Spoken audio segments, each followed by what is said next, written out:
마음이 어디 있는지 우리 눈으로 볼 수 없고 현대 과학으로 확인도 할 수 없지만 있는 것은 분명하죠. 우리의 삶 자체가 마음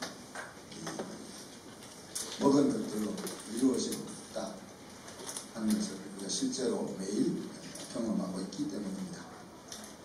논리를 가지고 따질 수는 없지만 내 감정이 그렇다 그렇게 말하면 논쟁할 여지는 사라지죠. 내가 경험했다 그렇게 하면 모든 이유는 의미가 없어지기 마련입니다. 지난주 우리는 이 마음이 신앙의 자리고 인생임을 알았습니다. 그리고 마음만 먹으면 되는데 우리 힘으로 그 마음 먹는 것이 불가능하다 하는 사실도 알았습니다. 그렇지만 우리에게 복음이 있었죠. 그 마음을 단련시키시는 교관이 바로 우리 아버지 하나님이다 하는 이야기입니다. 그렇기 때문에 무너져 가는 극한 상황일지라도 우리는 기대할 수가 있는 거죠. 욥처럼 나의 가는 길은 오직 그가 아시나니 그가 나를 단련하신 후에는 내가 정금같이 나오리라. 희망이 보이지 않는 것 같은 상황 속에서도 이렇게 고백할 수 있는 것입니다. 살아가는 가운데 일어나는 모든 사건과 상황들을 마음이 단련되어가는 관점에서 볼 수 있는 거죠. 나의 약함과 실수로 자초하는 일들도 있지만은 그것조차도 하나님의 큰 손 안에서 이루어지고 있다 하는 사실을 볼 수 있는 것입니다. 그럼 우리는 이렇게 물을 수 있습니다. 이 사건과 상황을 통해서 하나님은 나의 어떤 부분을 바로 잡고자 하시는가, 세우고자 하시는가, 무엇을 준비시키려고 이런 일을 허락하실까, 그렇게 물을 수 있는 거죠. 지난 한 주간 동안 마음이 많이 단련되셨습니까? 누구의 마음이 좀 단련됐을까? 얼굴을 한번.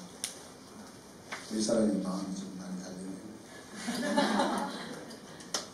하나님, 제 마음도 많이 단련시키고.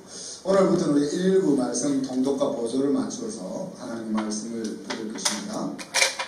그래서 여러분이 목요일 이전까지 말씀을 읽는 가운데 하나님의 음성을 듣기를 원하는 부분이나 더 알고 싶은 부분이 있으면 저에게 연락을 주십시오. 그러면 여러분이 주시는 그 본문을 가지고 우리 하나님의 말씀을 나눌 것입니다.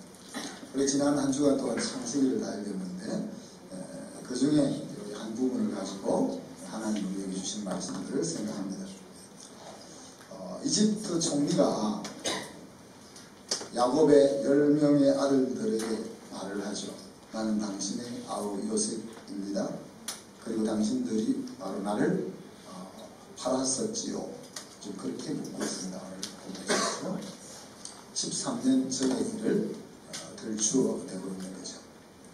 이 말을 들었을 때에 형들의 마음은 어땠을까요?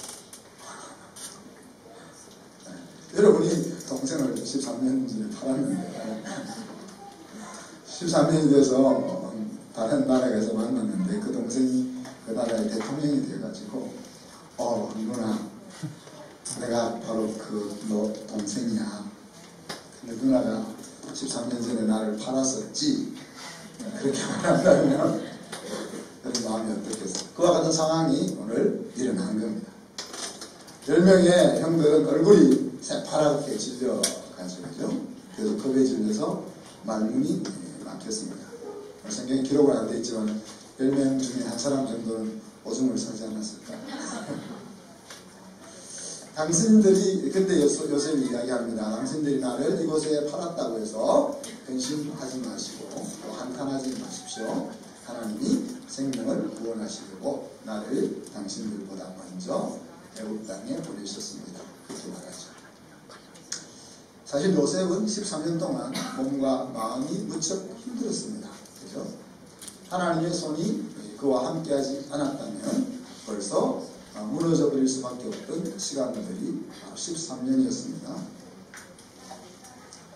형들이 저지른 일은 근심하고 탄식할 만한 일들이죠. 요셉도 그렇게 생각했던 적이 한두 번이 아니었을 것입니다. 형들의 얼굴에도 그렇게 써 있는 것이 보이는 거죠, 지금. 그런데 이제 이 순간에 요셉은 그 눈에 보이는 대로 행하지 않고 믿음으로 반응하고 있는 것입니다. 눈에 보이는 대로는 뭐예요? 형들이 나를 13년 전에 팔았지. 그래서 내가 13년 동안 죽을 고생을 하다가 여기에 왔어. 이제 내가 힘을 가졌으니 그때 이걸 한번 생각해 보자. 이렇게 말해야 되겠지만은 요셉은 그렇게 반응하지 않고 믿음을 사용했다는 겁니다. 하나님이 생명을 구원하시려고 나를 당신들 앞서 보낸 일입니다. 하나님의 계획이 있었습니다. 그렇게 이야기하고 있죠. 내가 당한 모든 것을 갚아줄 수 있는 기회가 왔는데 그렇게 하지 않은 것이죠. 요셉의 믿음을 볼 수 있는 몇 부분을 우리 한번 창세기에서 찾아봅시다. 창세기 39장 7절로 10절 같이 한번 읽어볼까요? 그 후에 그의 주인의 아내가 요셉에게 임신하다가 동침하기를 청하니 요셉이 거절하며 자기 주인의 아내에게 이르되 내 주인이 집안의 모든 소유를 간섭하지 아니하고 나 내 손을 위탁하였으니 이 집에 나보다 큰 이가 없으며 주인이 아무것도 내게 금하지 아니하였어도 금한 것은 당신이 부르니 당신이 그의 아내이니라. 그런즉 내가 어찌 큰 악을 행하여 하나님께 죄를 지으리요. 여호와 여인이 날마다 요셉에게 청하였으나 요셉이 듣지 아니하여 동침하지 아니할 뿐더러 함께 있지도 아니하니라. 주인의 아내랑 사이좋게 잘 지내면 편할 텐데, 근데 요셉은 그것을 거절하죠. 주인이 아무에게도 내게 금한 것이 없다. 금하지 않고 모든 것을 나에게 다 맡겨 주었다. 근데 그 주인이 나에게 베푼 호의를 어떻게 내가 생각지 않겠냐. 그 말과 또 당신이 요구하는 이 일은 하나님 앞에서 행하는 큰 악이다. 그렇게 요셉은 생각하고 있는 거예요. 그래서 주인의 신뢰를 나는 저버릴 수 없고 하나님 앞에 죄를 얻을 수 없다. 그렇게 이제 고백하고 있죠. 자, 창세기 40장 7절로 8절을 보면 같이 읽어봅시다. 요셉이 주인의 집에 저희와 같이 바로의 신하들을 이르되 어찌하여 오늘 당신들의 얼굴에 근심이 있으리나이까. 그들이 그에게 이르되 우리가 물을 부었으나 이에서 자라다가 요셉이 그에게 이르되 요셉은 하나님께 있지 아니하니까 저하로 그에게 이르소서. 오디발의 감옥에서 두 장관이 갇혔을 때 그들이 부모로 인하여 근심할 때 했던 이야기입니다. 하나님의 손에 그 해석의 여부가 달려있다. 그렇게 얘기하죠. 또 41장 25절에 보면 바로의 꿈에 대해서 이야기하죠. 하나님이 그가 하실 일을 바로에게 보이기 위해서 꿈을 꾸게 하셨습니다. 그렇게 이야기합니다. 또 이제 그 옆에서 요셉을 보았던 바로가 요셉을 어떻게 평가하는지 한번 보면 창세기 41장 38절로 40절에 보니까 하나님의 영에 감동된 사람이다. 그렇게 얘기했어요. 이런 사람을 어디서 찾아볼 수 있겠냐 하면서 그에게 애국의 총리 자리를 맡기는 것을 볼 수가 있습니다. 그리고 50장 가서 아버지 야곱이 죽고 형들이 다시 마음이 불안해지죠. 그래서 이렇게 이야기합니다. 한번 같이 읽어볼까요? 요셉의 형제들이 그의 아버지가 죽었음을 보는데 요셉이 혹시 우리를 위하여 우리가 그에게 모든 악을 다 갚지는 아니할까 하고 요셉에게 말을 전하는데 당신의 아버지가 돌아가시기 전에 명령하여 주시기를 너희는 그냥 요셉에게 이르나 내 형들이 너희 악을 행하였을지라도 이제 바라는데 그의 허물과 죄를 용서하셨나니 당신 아버지의 하나님의 종들인 우리의 죄를 이제 용서하셔서 하네. 요셉이 그들이 그에게 하는 말을 들을 때에 울었다. 그리고 다음에 50장 15절 20절에 보니까 내가 하나님을 대신하니까 당신들은 나를 헤아려 했지만 하나님 그것을 선으로 바꿨습니다. 이렇게 이야기합니다. 한마디로 이야기하면 요셉의 믿음은 항상 하나님 앞에 서 있는 것이었습니다. 하나님 앞에 서면 불적한 마음도 감당할 수 있었고, 또 속상한 일도 털어낼 수 있었고, 힘든 일도 견뎌낼 수 있었으며, 원수 갚는 일도 피할 수 있었고, 그에게 주어진 나라를 다스리는 큰 일도 능히 이룰 수가 있었다는 이야기입니다. 요셉은 힘든 자리에 있을 때마다 성경은 하나님이 그와 함께 하심으로 형통한 자가 되었다라고 토를 달고 있습니다. 창세기 39장 2절에 보면 그가 감옥에 갇혔을 때 성경은 뭐라고 얘기했죠? 여호와께서 요셉과 함께 하심으로 그가 형통한 자가 되었다. 창세기 39장 20절로 23절에 보면 감옥에 갇혔을 때 여호와께서 요셉과 함께 하시고 그에게 인자를 더하사 간수장에게 은혜를 받게 하시고 범사에 그를 형통케 했다. 그랬습니다. 하나님 요셉을 사랑하고 함께 하실 것 같으면 어려움과 애매한 자리에 빠지지 않게 하면 좋을 텐데 주고 약주는 목적으로 그렇게 빠뜨리시면서 그러나 항상 함께 하셨다고 이야기하죠. 우리가 지난주 말씀으로 미루어 보자면 하나님이 요셉의 마음을 단련하고 있는 과정이라 그렇게 생각해 볼 수가 있는 겁니다. 자, 그렇다면 요셉과 함께 하신 그 하나님이 저와 여러분에게도 하나님이시다 그렇게 말하는 것이 잘못된 것일까요? 요셉과 함께 하셔서 요셉을 형통케 하셨던 그 하나님께서 나의 인생에도 함께 하셔서 형통케 하실 것이다 그렇게 생각한다면 지나친 오시람일까요? 아니죠. 하나님께서는 심지어 내가 거룩하니 너희도 거룩하라고까지 말씀하시면서 우리의 격을 그렇게 대해 주시는데 요셉과 함께 하셨던 하나님이 나와 함께 하시지 않을 이유가 어느 곳에도 찾아볼 수가 없다는 얘기입니다. 하나님 안에서 우리가 아무리 큰 기대를 가질지라도 지나칠 것이 없다는 얘기죠. 오히려 우리의 기대와 상상이 항상 하나님의 것에 미치지 못할 뿐입니다.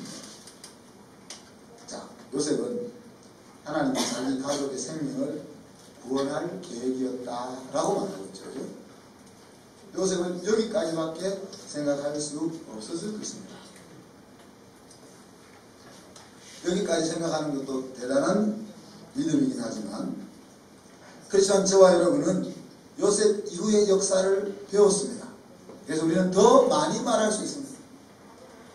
요셉은 이 사건 앞에서 하나님이 우리 가족들의 생명을 구원하기 위해서 나를 먼저 애굽으로 팔았습니다 라고까지 밖에 말할 수 없지만 우리는 그 뒤에 이루어진 역사를 알기 때문에 우리는 더 놀라운 이야기까지를 말할 수 있다는 이야기.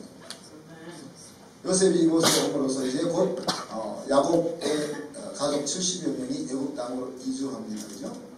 애굽에서 바로 왕의 대접을 융성하게 받으면서 400년 동안 그들은 번성하게 됩니다. 그래서 600만 명이나 되는 큰 민족이 이루어지죠. 400년이 지나 요셉을 알지 못하는 왕이 등장해서 온 백성이 고통과 고난 가운데로 들어가지만 그를 기점으로 해서 600만 명이 애국을 탈출하는 민족에 대해 이동이 시작됩니다.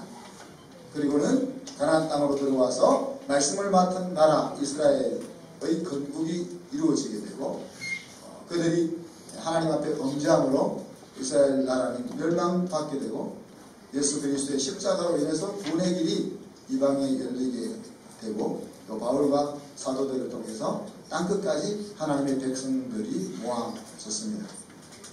조금 신학적으로 문제가 있지만 요즘은 백투더 예루살렘까지 다시 복음이 돌아가리라 하는 운동이 또 일어나고 있는 거죠. 하나님의 나라가 예수님의 재림을 통해서 완성된다 하는 이야기. 그래서 저와 여러분은 이 하나님의 큰 구원의 그림 속에 맨 마지막에 있는 예수님이 다시 오시는 것만 못 보고 그 앞에까지의 모든 그림을 한 장에 펼쳐놓고 다 보고 있는 겁니다. 요셉은 그 앞에 조그만 부분까지밖에 보지 못했기 때문에 하나님께서 우리 가족의 생명을 구원하기 위하여 나를 먼저 보내셨습니다 라고까지만 말할 수 있죠. 자, 저와 여러분 하나님의 마스터 플랜을 이미 보았습니다. 하나님의 나라가 이 땅에 이루어지는 것입니다.